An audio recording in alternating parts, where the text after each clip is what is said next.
उत्साह है तो एक तरफ थोड़ी नाराजगी पण है।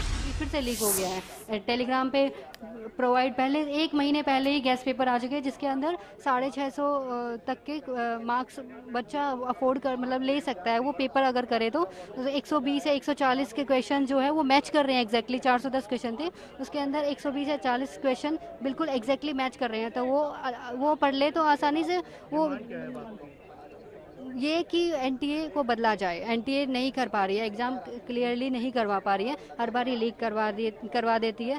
अब हमें एनटीए पे ट्रस्ट नहीं है।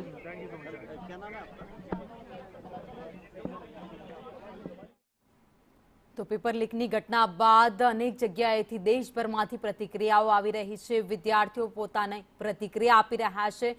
કેટલીક જગ્યાએ વિદ્યાર્થીઓનું કહેવું છે કે પરીક્ષાનો ફરીથી મોકો મળ્યો એ ખૂબ સારી વાત છે, ગેરરીતિ ન થાય તેનું તંત્ર ધ્યાન રાખે। પરંતુ બીજી બાજુ કેટલાક વિદ્યાર્થીઓ એવા પણ છે, તેમનો પરિવાર તેમની સાથે જોડાયેલો છે, એ કહી રહ્યા છે કે અનેક વિદ્યાર્થીઓ નાસીપાસ થઈ શકે છે, એમનો મૂડ બદલાઈ શકે છે, કારણ કે અત્યાર સુધી ઘણી બધી મહેનત કરી હતી અને પરીક્ષા આપી હતી, પરંતુ હવે એ પેપર રદ થઈ ગયું। અત્યાર સુધીમાં દેશભરમાંથી 23 લાખ વિદ્યાર્થીઓ હતા જેમણે નીટ યુજીની પરીક્ષા આપી હતી। જો કે 3 મહિના રોજ આ પરીક્ષા યોજાઈ હતી અને આજે 12 મેના રોજ નિર્ણય લેવાયો છે કે આ પેપર રદ થઈ ગયું છે। જો કે એક પેપર ગેસ પેપર કરીને એક પેપર વાયરલ થયું હતું, જેમાં 600 જેટલા માર્ક્સ તમે મેળવી શકો એ રીતના જવાબ એમાં હતા। પ્રશ્નોના જવાબ રીતસર આપેલા હતા અને કેટલાક શકમંદોની અત્યાર સુધી ધરપકડ પણ કરવામાં આવી છે, પૂછપરછ થઈ રહી છે, તપાસ ચાલી રહી છે। પરંતુ બીજી બાજુ જે કેટલાક વિદ્યાર્થીઓ અને શાળાના સંચાલકો એવું કહી રહ્યા છે કે અનેક વિદ્યાર્થીઓને વાલીઓના ફોન આવ્યા કે હવે શું કરીશું,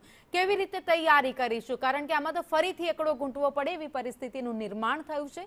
જે વિદ્યાર્થીઓએ 6 મહિના સુધી મહેનત કરી હતી, તૈયારીઓ કરી હતી, એ બધી જ મહેનત ઉપર પાણી ફરી ગયું છે। અમારી સાથે કોંગ્રેસના પ્રવક્તા મનીષ દોશી અમારી સાથે જોડાઈ ગયા છે। મનીષભાઈ, સંદેશ ન્યૂઝમાં આપનું સ્વાગત છે। મનીષભાઈ, 23 લાખ વિદ્યાર્થીઓએ પરીક્ષા આપી દીધી ને હવે આ પરીક્ષા રદ કરી દેવાય એટલે કે બધી જ મહેનત ઉપર પાણી ફરી ગયું। દેશની અંદર ધોરણ 12 પછી એમબીબીએસ, ડેન્ટલ, આયુર્વેદા, હોમિયોપેથી માટે નીટની એક્ઝામના આધારે તક મળતી હોય છે। આ પ્રવેશ પરીક્ષામાં 22 લાખ વિદ્યાર્થીઓ સમગ્ર દેશમાં અને ગુજરાતની અંદર 85,000 જેટલા વિદ્યાર્થીઓએ પરીક્ષા આપી। દુઃખ સાથે કહેવું પડે કે વારંવાર પેપર ફૂટવા, એટલે કે 12 વર્ષની અંદર મોદી સરકારમાં 4થી વખત નીટની પરીક્ષાની ગેરરીતિ, ગોલમાલ અને મોટા પાયે 2024ની અંદર મોટા પાયે ગેરરીતિ ગુજરાત કેન્દ્ર હતું, 2021 અને 2016માં બિહાર અને એની સાથેનું કેન્દ્ર હતું, ત્યારે હવે 2026ની અંદર જ્યારે પરીક્ષા શરૂ થાય એના 2 દિવસ પહેલા ગેસ પેપરના નામે મલ્ટી સ્ટેટ રાજ્યોમાંથી, જુદા જુદા રાજ્યોમાંથી એ પેપર આવે, એના જવાબ સાથે આવે અને લખાઈ જાય। સિકર એનું કેન્દ્ર બિંદુ હતું, કારણ કે અહીંયા નીટ માટેનું સેન્ટર છે, કોચિંગ સેન્ટર, અને કોચિંગ ક્લાસના સંચાલકો પણ કહેવાય છે, જે મારી આગળ માહિતી છે, ભારતીય જનતા પાર્ટીના ટોચના નેતાઓ સીધા સંકળાયેલા છે। આ જવાબદારીપૂર્વક એટલા માટે કહું, જે મારી આગળ માહિતી છે, એટલે આ પેપર લીક સરકારના કારણે પાપે દેશના 22 લાખ વિદ્યાર્થીઓ, ગરીબ સામાન્ય મધ્યમ વર્ગ, રાત દિવસ મહેનત કરતા હોય, ડોક્ટર બનવાનું સ્વપ્ન લઈને આગળ વધતા હોય, તેમના ભવિષ્ય સાથે રમત રમાય છે।